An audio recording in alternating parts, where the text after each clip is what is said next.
মুসা আলাইহিস সালাম ফেরাউনের সামনে যেয়ে দাঁড়ালেন। ফেরাউনের জাদুকররা বিশাল বড় বড় বাঘ বানালো, সিংহ বানালো, সাপ বানালো।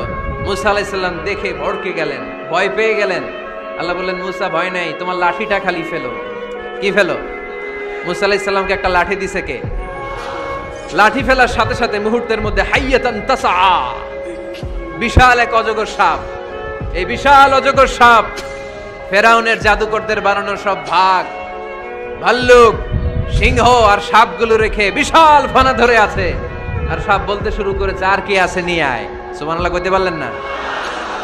এই দৃশ্য দেখার সাথে সাথে ফেরাউনের রাজপ্রাসাদের সামনে যতগুলো জাদুকর ছিল, কোরআন বলে ফাউলকিয়াস সাহারাতু সাজিদিন।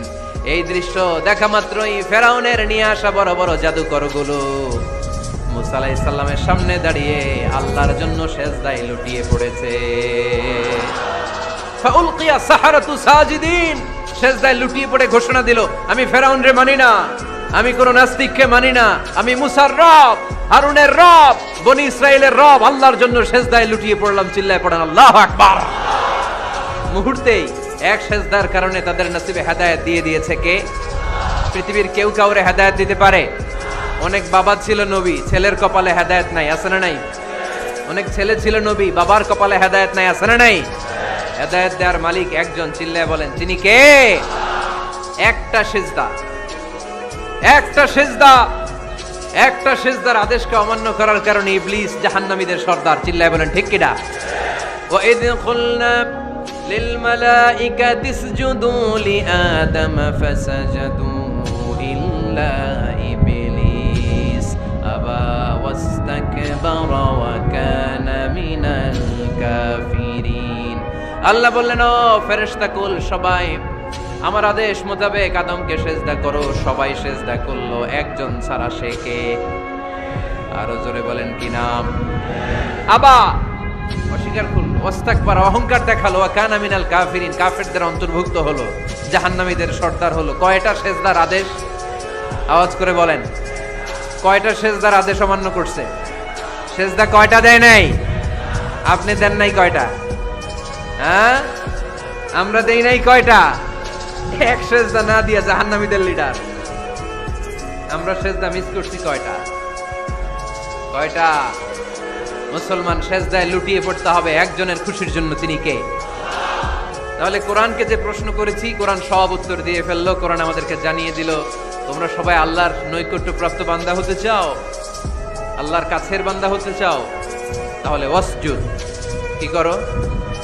সবাই বলে নাই, আওয়াজ করে বুঝলো, বলো মুসলমান, ওয়াসজুদ মানে কি? সেজদা করো। সেজদা করলেই আল্লাহর কাছে যাওয়া যায়। মনের যত জ্বালা যন্ত্রণা দুঃখ ব্যথা আপনি সেজদায় পড়ে আল্লাহরে বলেন। কোনো ভায়া লাগবে না, কোনো মিডিয়া লাগে না, কোনো সিরিয়াল লাগে না, কোনো অ্যাপয়েন্টমেন্ট লাগে না। ডাকতে দেরি, ডাকে সাড়া দিতে দেরি হয় না।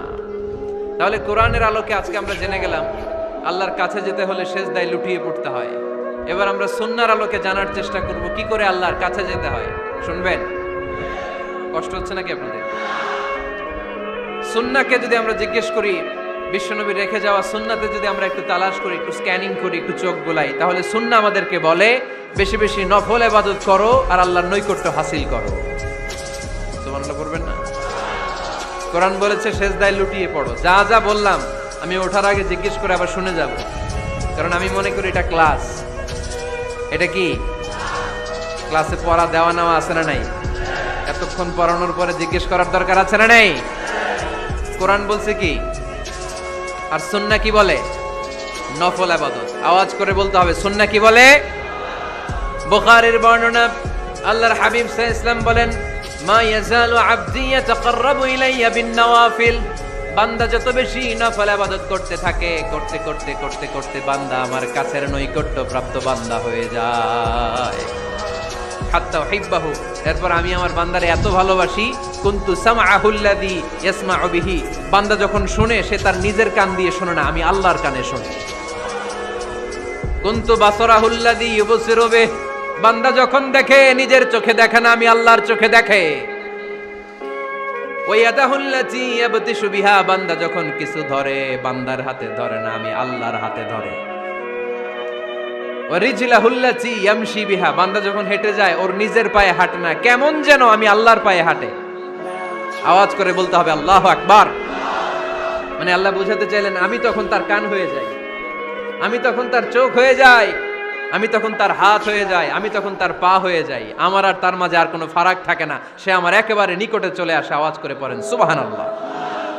এজন্য বিশ্বনবী সাল্লাল্লাহু আলাইহি ওয়াসাল্লাম বদরের প্রান্তরে তলোয়ার নাই, ঘোড়া নাই, ওট নাই, সৈন্য সামন্ত নাই, না খেয়ে হাড্ডি সারা 313 জন মুসলমানকে নিয়ে আল্লাহর উপর ভরসা করে বদরের প্রান্তরে দাঁড়ালেন। আর ওইদিকে কাফেরদের সৈন্যবাহিনী ছিল 1000। কয় হাজার? মুসলমান কয়জন? মাত্র 313 জন। ওদের কাছে অস্ত্র শস্ত্রে সজ্জিত সেনাবাহিনী। বিশ্বনবীর 313 জনের কাছে তলোয়ার নাই, ঘোড়া নাই, কিচ্ছু নাই। বিশ্বনবী আল্লাহর উপর ভরসা করে এক মুষ্টি বালি নিয়ে ওয়াশাহাতিল ওযু, কাফেরদের চোখগুলো ধ্বংস হোক বলে তিনি বালুগুলো ছড়িয়ে দিলেন। মুহূর্তের মধ্যে 1000 সৈন্যবাহিনীর কাফের সৈনিকদের চোখের মধ্যে ধূলিকণা পৌঁছে দিল কে? আল্লাহর হাবিব সাল্লাল্লাহু আলাইহি ওয়াসাল্লাম বদরের প্রান্তর থেকে এক মুষ্টি বালু নিয়ে বললেন শাহাতিল ওযু বলে তিনি বালু ছুড়ে মারলেন। 1000 সৈন্যবাহিনীর চোখের মধ্যে বালু ছড়াই দিছে কে? বুঝে শুনে উত্তর দিয়েন। এখানে 1000 লোক দাঁড়ানো, আমি বালু নিলাম, গায়ের যত জোর আছে সবার চোখের দিকে মারলাম। 1000 জনের চোখের ভিতরে ঢুকবে সর্বোচ্চ 5 জন, বেশি হইলে 10 জন, তার চেয়ে বেশি হইলে 20 জন, বেশি হইলে 50 জন। বুঝে শুনে উত্তর দিয়েন। আমার মুষ্টিবদ্ধ বালু ছুঁড়ে মারলে 1000 মানুষের চোখের মধ্যে পড়বে? আওয়াজ করে বলেন পড়বে। এজন্য আল্লাহ বলেন নবী ওটা তুমি মারো নাই, ওটা আমি মারছি। সুবহানাল্লাহ নাই? আল্লাহ বিশ্বনবীর এটাকে বলেন ওমা রামাইতা ইয রামাইতা ওয়ালাকিন্নাল্লাহা রামা। নবী বালু তুমি ঠিকই তোমার হাতে নিয়েছো, কিন্তু আমি আল্লাহ নিজ দায়িত্বে 1000 কাফেরের চোখের ভেতরে বালুগুলো পৌঁছে দিয়েছি। তাহলে বান্দা যখন নফল ইবাদত করে তখন বান্দার হাত আর বান্দার হাত থাকে না, ওইখানে আল্লাহর হাত যুক্ত হয়ে যায়। বান্দার পা থাকে না, সেখানে আল্লাহর পা যুক্ত হয়ে যায়। বান্দা যখন দেখে নিজ চোখে দেখে না, আল্লাহর দৃষ্টিশক্তি সেখানে যুক্ত হয়ে যায়। চিল্লায় বলেন ঠিক কি না? এজন্য নফল ইবাদত করতে রাজি আছেন তো? সুনানে তিরমিজির বর্ণনায় আল্লাহর হাবিব সাল্লাল্লাহু আলাইহি ওয়াসাল্লাম বললেন হাদিসে কুদসি কিয়ামতের দিন বান্দার যখন ফরজে ঘাটতি হবে, কিসে ঘাটতি হবে? ফরজে। আল্লাহ পাক বলবেন উনজুরু হাল্লি আবদি মিন তাতাওয়ু, ও ফেরেশতারা দেখো তো আমার বান্দা নফল করছে কিনা। ফরজে যেহেতু তার ঘাটতি, দেখো তো আমার বান্দার কোনো নফল ইবাদত আছে কিনা। ফেরেশতারা বলবে আছে। আল্লাহ বলবেন তাহলে ফরজগুলার যেহেতু ঘাটতি, নফল থেকে কিছু এনে ফরজে বসাই দিয়ে ওগুলোর ফরজ বানায় দাও। এজন্য নফল ইবাদতের দরকার আছে না নাই? ফরজ তো করাই লাগবে, এটা কম্পালসারি, এটার মাফ নাই, এটা অব্লিগেটরি। নফল করে আল্লাহর কাছে যাওয়া যায়। নফল হচ্ছে ওভারটাইম। নফল ইবাদত কেমন? আওয়াজ করে বলেন। তাহলে কোরআনের আলোকে আমরা জানলাম যে আল্লাহর কাছে যেতে হলে কি করতে হয়? সেজদা দিতে হয়। আর সুন্নাহর আলোকে আমরা জানলাম আল্লাহর কাছে যেতে হলে কি করার মাধ্যমে কাছে যেতে হয়? আওয়াজ করে বলেন। নফল ইবাদত করতে রাজি আছেন সবাই? সবচাইতে শ্রেষ্ঠ নফল ইবাদত হচ্ছে কোরআনের তেলাওয়াত, ঠিক কি না? আল্লাহর হাবিব সাল্লাল্লাহু আলাইহি ওয়াসাল্লাম বললেন নফল ইবাদতের মাধ্যমে আল্লাহর কাছে যেতে চাও, নৈকট্যপ্রাপ্ত বান্দা হতে চাও, আফদলুল ইবাদাতি তিলাওয়াতুল কোরআন।